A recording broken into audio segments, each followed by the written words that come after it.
The Indiana Fever is America's team. The haters, by the time this season is over, their heads are going to have exploded already. They're going to be so angry by the end of this WNBA season. It's going to be hilarious watching the daily. You are absolutely right if you assumed that Caitlin Clark was the reason for the latest historical milestone.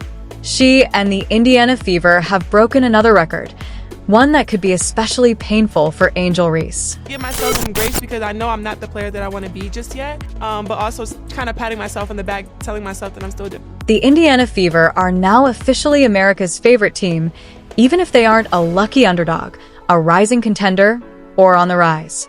This isn't a fluke, a hot streak, or media hype. The league can no longer pretend to ignore America's team. These are real statistics with sold-out venues, not just ESPN speculation. Is great news for women's basketball, period. She just brings so much passion to the game, and look at all these people that just want to come and see her. It is no secret that the Indiana Fever are the most popular team in the WNBA. It is good for the entire WNBA. However, denial does not diminish demand.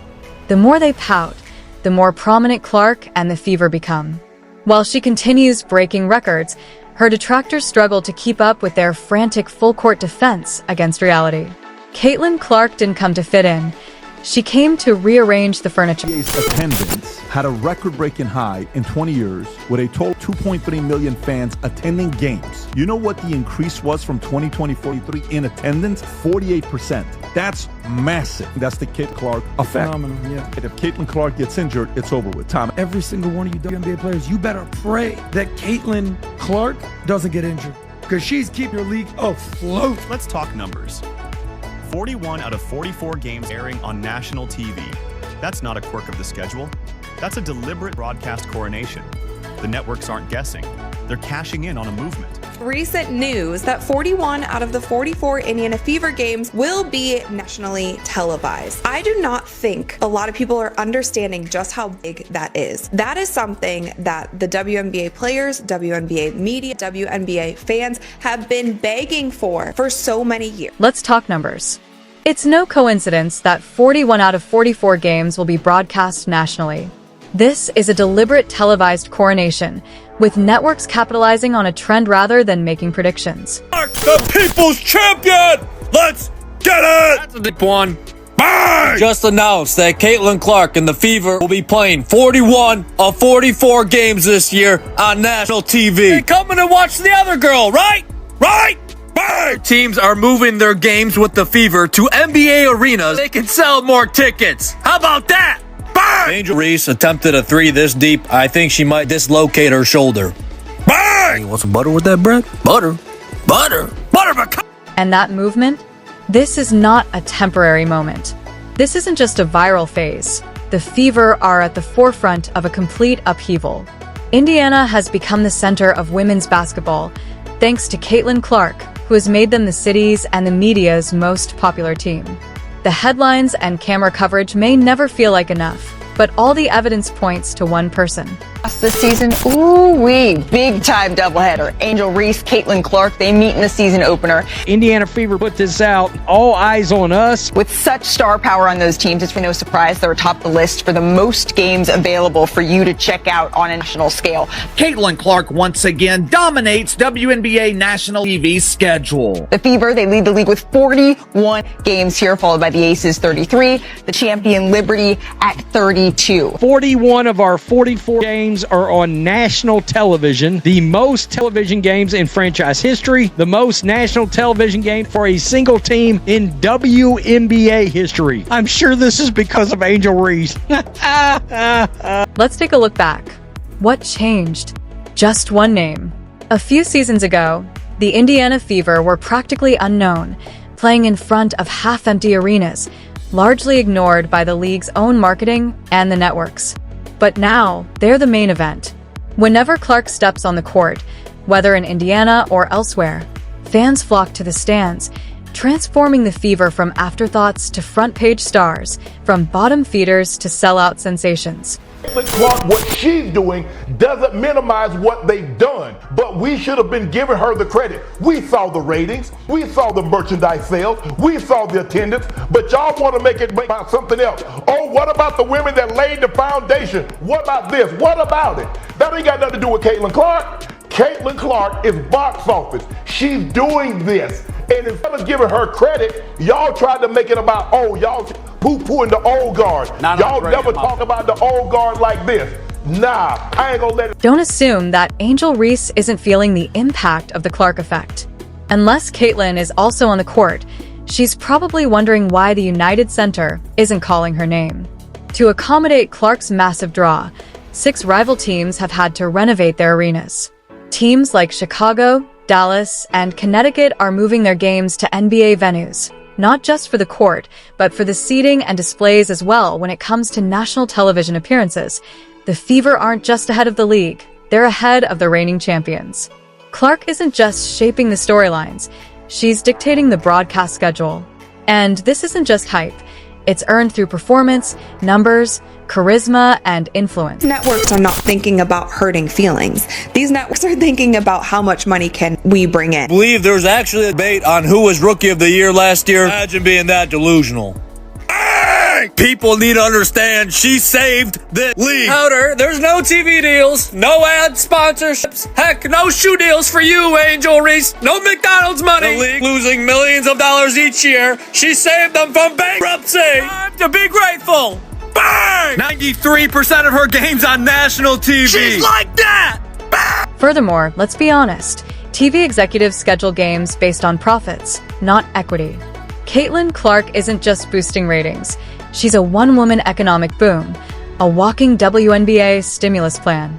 Naturally, every network is scrambling for her matchups like it's Black Friday, and they're out of flats. I'm trying to diminish the wave that was happening, the Clarkonomics that were happening, the Caitlin Clark effect that was happening, and realizing it is not only going to be good for this Indiana Fever team, it's going to be great for everyone. It's going to be great for every single player in the WNBA and also every single team. And put that into perspective, last year's WNBA finals drew fewer viewers than several of the Fever's regular season games. This level of star power isn't just elevating the Fever, it's lifting the entire league. Aces. They're going to clash here 3 times. All 3 of those are on AT and ESPN. The Fever and the Sky, they meet 5 times. Caitlin Clark, the Reamp Fever, they look to build on their success. There have been 6 teams that have changed venues when the Indiana Fever come to play. All of these arenas are selling. Let's be real, Angel Reese and the gang aren't pulling those numbers on their own. That includes teams like the Chicago Sky, Aces, and Liberty. When the Fever come to town, arenas fill up, sponsors take notice, and national TV cameras follow. So while Reese is busy liking shady tweets on Twitter, she might want to remember who made the spotlight bright enough for her to stand in it. I miss the unrivaled already. They're mad. Caitlin Clark didn't play in that league. They want her out. They want you fans out of the league. Angel Wilson's talking about sitting out for more money. Meanwhile, the Indiana Fever, hey, we're putting every game on TV for Caitlin Clark. Everybody wants to watch her. This is the year that they want to do whatever they possibly can to show that they deserve more and also be profitable. One of the worst WNBA fans and one of CC's biggest haters is already complaining. They don't like the game of basketball at all. They just want to support Reese. I've said the majority of her fans are not. Caitlin Clark is carrying the league's visibility like her own carry-on bag. Let's just call it what it is. The league knows it. The fans know it, and even the jealous ones, like Reese, who pretend not to care, know it too. That's why nearly all of her games are televised globally.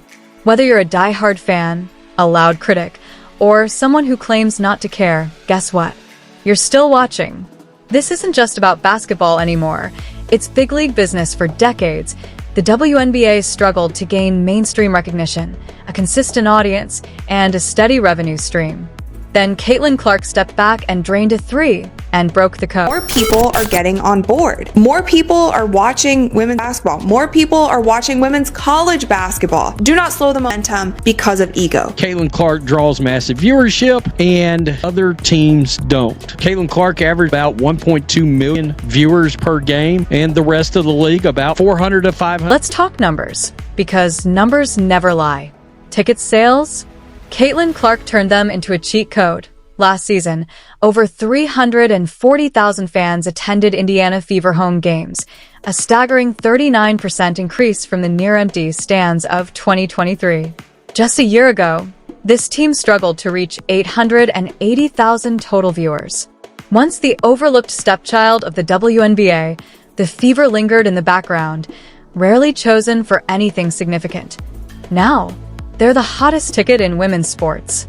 Every night feels like a playoff game when Clark is in the mix. And the best part? This explosion isn't just happening in Indiana. It's everywhere.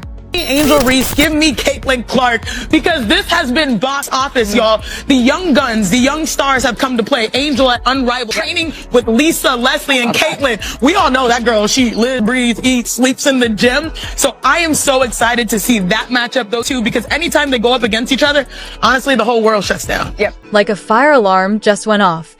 Teams across the league are scrambling out of their small home gyms and into NBA arenas to keep up with the Clark crowds. The Chicago Sky is booking the United Center. The Dallas Wings are calling in favors to play at the Mavericks Arena. These aren't just upgrades, they're evacuations, because Caitlin Clark doesn't just play games. She creates chaos. Atlanta moved its matchup to State Farm Arena, while Connecticut put Mohegan Sun in the rear view and locked in a spot at TD Garden, like they were gearing up for a Celtics game. WNBA Network set ratings records this season, all Caitlin Clark. 23 WNBA games drew more than 1 million viewers. Clark played in 20. Economically speaking, having the Fever on your schedule is like getting a golden goose in a jersey. More fans, more merchandise sales, more concession revenue, and more money. Some call it hype, but the smart ones call it what it is, a game changer. Every team cashing in on Clark's presence owes her a thank you card and a bonus check, because she's not just growing the game, she's funding its future. NBA Draft and All-Star Game demolished their viewership records with Caitlin Clark. The Diana Taurasi draft drew 600,000. It was the most watched draft ever. Caitlin Clark's draft drew nearly 2.5 million. 374% increase of viewership. Fever quadrupled ticket sales after drafting Clark. Washington and Indiana set the single game attendance record of 20,711 on September 19 Capital One Arena. The WNBA's average attendance last year was 9,807 fans, up 48%. And keep in mind, that was really one person that added those 3,000 fans. Then there's the merch game. Thanks to Clark, who didn't just top the charts but wiped them out. The Indiana Fever went from a regional afterthought to one of the highest earning teams in women's sports. The entire league sold fewer jerseys than she did alone. Caitlin Clark isn't just a player, she's a brand with a jump shot. Half of the revenue came from Let's Go games alone. What do they all have in common? Caitlin freaking Clark. And that's not a trick question. With one rookie and one team, league-wide attendance skyrocketed. WNBA national TV revenue jumped by 48% last season, and more WNBA games in 2024 hit 1 million viewers than in the previous 20 years combined.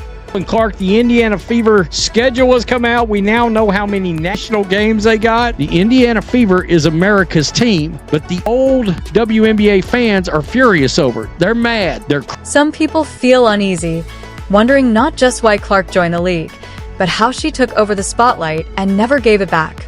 Fans begged for more visibility, sold-out games, and real excitement. Clark delivered. The Atlanta Dream owner said that they were moving venues only because of a scheduling conflict. It wasn't because the Indiana Fever were coming in town. Like, they made up some weird excuse. Boycott watching the Indiana Fever games. You are only doing that if you don't care about anyone else. When someone commands this level of attention, the Shade Brigade is never far behind. Since draft night, the media has been pushing a manufactured rivalry with Angel Reese. Networks treat every Fever vs. Sky matchup like the next big feud, queuing up the dramatic music as if it's a primetime showdown. But let's be real, this is a soap opera. Angel stirs the pot with side eyes, cryptic tweets, and enough passive aggression to fuel a Real Housewives reunion, while Caitlyn rewrites history and reshapes the league's economics. What's killing me is it's the fans that are demanding that these players make more money, but they don't want to support the very player that's causing that money to be made. That standard, we know why. We watched the poor young lady get demolished last year. When the media tried to manufacture a rivalry, Caitlyn Clark didn't take the bait. Unlike some bricklayers, she has no interest in drama or reality TV. She's here to be the best. And subtweets. No backhanded interviews. Just buckets, records, and TV deals with extra zeros. While others chase headlines and take shots at their peers, Clark isn't just chasing greatness. She's already there. National broadcast schedule against the Sky. It's an ABC broadcast network television game. New York Liberty. It's a CBS game. These are all going to be big rated games. CBS against the Sky. ABC against the Liberty. Here's Asia Wilson right here in the Reese's on 622 on ESPN. Right here, ABC Dallas Wings. All the Indiana Fever versus Sky games are on big network. One of these games is going to hit 3 million viewers this year. Let's also address Dusty's tired claim that Clark's stardom exists only because of media favoritism. As far as we know, Caitlyn didn't beg for 41 national broadcasts. Networks made that call on their own. She didn't lobby to have the best-selling jersey, and she certainly didn't barge into rival front offices demanding arena upgrades when ticket demand exploded. Caitlyn Clark never asked for the spotlight. The Indiana Fever or not, whether you like Caitlyn Clark or not, it has gotten to the point where we can deny the fact that they are the biggest draw in the WNBA, and they proved that all of last. Even worse, some people still refuse to give Clark the credit she deserves, despite her meteoric rise. Clark isn't just elevating herself, she's lifting everyone. The WNBA has long deserved this success, yet some act like it's just a stroke of luck. The irony? Angel Reese is out here talking about salaries at the same time. A rising tide lifts all boats. Clark's presence is bringing more exposure to the WNBA, putting money in every player's pocket, and shining a spotlight on teams that once struggled to get a TV crew in the building. Article from Front Office Sports. 6 WNBA teams have moved games versus Caitlyn Clark in the Fever. Atlanta Dream moved 1 game to the State Farm Arena. Chicago Sky moved 2 games. Connecticut Sun moved 1 game to TD Garden. Dallas Wings have moved 1 game to American Airlines Center. Las Vegas Aces have moved 1 game, and the Mystics have 2. Make no mistake, this outrage isn't about basketball or fairness. It's about shattered illusions and bruised egos. The fact that Caitlyn Clark took over the WNBA without controversy, gimmicks, or the old guard's permission is too much for some to handle. She didn't wait her turn, she earned it. And instead of celebrating, some would rather light matches at the foundation just to watch it burn. Indiana Fever will have more nationally televised games this season than the last 2 champions. Caitlyn Clark and the Indiana Fever get the most airtime because they're America's team, baby. It doesn't matter how many articles are written or how many jealous shots are taken from the sidelines. Caitlyn Clark isn't just changing the league, she's igniting it. The debate over her impact is over. Clark isn't just a breakout star. She's the face of a new era. The Indiana Fever are no longer just a team. They're a phenomenon. Sold-out arenas, shattered records, skyrocketing viewership, jerseys flying off the shelves. The WNBA's must-see event is no longer an afterthought. It's the main attraction. And all roads lead back to Clark. America's team was born the moment a rookie walked in like she owned the place, and then proved that she did. Meanwhile, Angel Reese is still serving side eyes and mood swings, while Caitlyn Clark is making history like it's light work. Reese might be stacking bricks off the backboard, but it won't change what's happening. Clark is stacking something, too. She's writing the playbook, dominating headlines, and breathing new life into the WNBA, whether the old guard likes it or not. The only real question now is, how high can this go? Because if this is just the beginning, the future is limitless. Are you ready for the new season? Don't forget to like, comment, and subscribe so you don't miss a moment. We'll see you in the next one. Click the video on the screen. Caitlyn Clark's rookie impact is just the start. We might be witnessing the greatest era in WNBA history.